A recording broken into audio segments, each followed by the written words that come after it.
up. Their sales in the United States, North America, up a very strong 6%.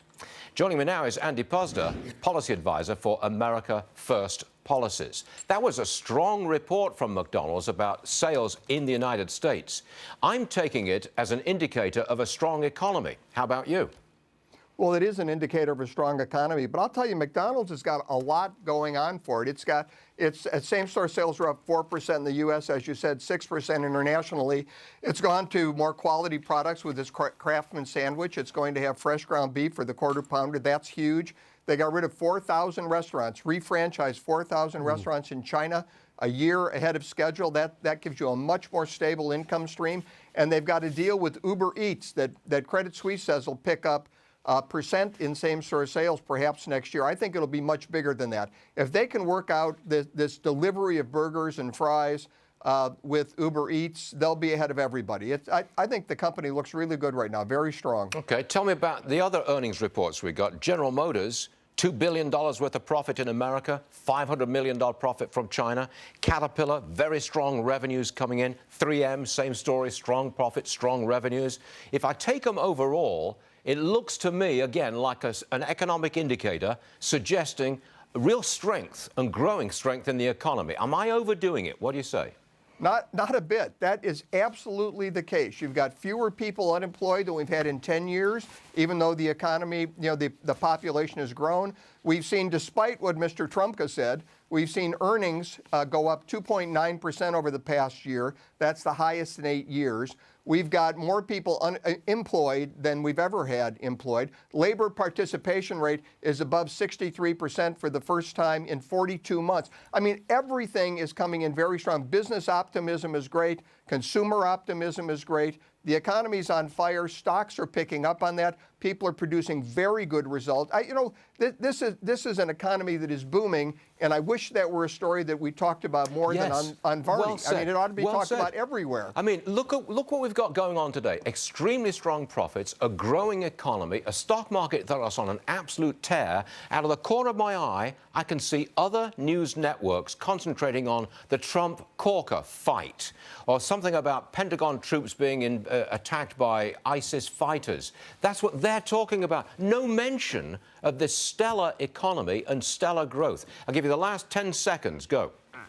Well, you look at the stock market. You know the guys on Wall Street are paying attention to the numbers, and we've had so many historic highs. You know, the news yesterday was, the big news was, we didn't hit a high. That's how many highs we've hit, that the news is we didn't hit a high. Yeah. This is tremendous, although I feel like a pagan coming on after Phil Robinson and Joel Osteen talking about anything. Come on anytime you like, Andy Puzder. Just stay there for a second. Sure. I want to bring in Fox News radio simulcast now with Brian Kilmeade. Kilmeade is with us, the host of Kilmeade Show. All right, Brian, let's start with this. Headline from an editorial in the New York Times. Honor the truth, John Kelly. Implying to me that they don't believe he's telling the truth. Where are you on this? And getting any calls from your listeners? Most of them, 99.9% over the last 4 days, or actually more than that, have been firmly in Kelly's corner. I put Kelly's remarks down as with President Obama's remarks on race, which were impromptu and were a reaction to the news. I thought his remarks back in 2009 or 8 were fantastic. Kelly coming out, talking without notes about his son, what went in when a soldier dies, the process that they go through, and the walk through Arlington as moving as I've ever seen, especially in the afternoon where most people missed it. What he added about the congresswoman was the impression he got sitting in 2015 as they were dedicating a building. She was talking about the process and how much credit she deserves for doing it. Now, listening to it back, it doesn't sound as extreme as he portrayed it. That's a minor thing, but for the most part, she talked more about her and legislating than about the building and the FBI agents. I think he's done with this. I thought that he went to bat for his guy in a very sincere way, and his guy being the president. What I also thought was underplayed is the reason why the president says what he says when he talks to the widows or the survivors of those slain in battle. He said, I was told by General Dunford, my best friend, is your son died doing what he wanted to do in a place he wanted to do do with the people he wanted to serve with. That's exactly what the president portrayed. Now, if you read the Daily Caller on Saturday, they had actual audio from the president talking to another family, and they loved the president's remarks. They thought they were appropriate and moving, and the president turned around and said, listen, you're always invited to the White House when you're in town. This was not taken that well by a widow. I'm not going to tell anyone how to grieve or how to interpret. Some people are angry, some people aren't. But General Kelly apologizing, it's not going to come, and it shouldn't. I think he's done with this. I agree with you entirely. Now, one thing that we have to report on this morning is what I'm saying is almost a childish fight between Senator Bob Corker and President Trump. I mean, it really is getting down and dirty. Look at this.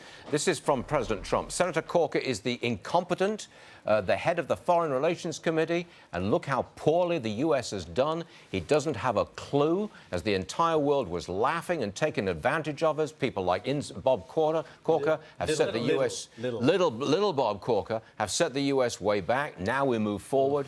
Mr. Corker responded, calling it a daycare center. The staff is, you know, what do you make of this? I don't think that the president and a leading senator should be engaging in this kind of stuff. That's my point of view. Lose all around. Bob Corker's auditioning to be the next CNN contributor, maybe MSNBC. Maybe they can fight for him because, you know, he's retiring.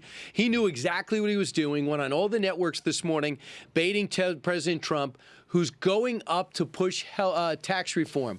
Why is it necessary to say photo op? Is he Chuck Schumer all of a sudden? Does it work to the people of Tennessee to get a tax reform? They elected a Republican. They overwhelmingly voted for President Trump. So if you can get your personal animus towards the president away from it and do what your job description should be, tax reform, maybe you want to change some portions of it, that's fine. But to say the president's coming up for a photo op, and then to go on to say that on foreign policy, the president should leave it to his professionals.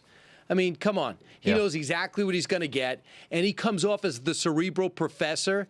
But this guy is not who he portrays himself to be. I'm not sure he would have got another 6 years, but he's diminishing his office and his position.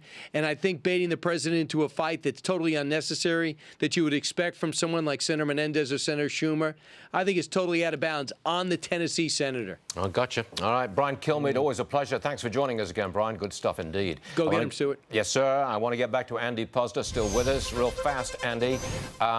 What do you make of this fight, Corker and the president? Will Senator Bob Corker still vote for tax cuts? Well, look, I'm a Tennessean. I'm here in Tennessee right now. We want tax cuts. And I know Bob Corker. I know the president. I like them both.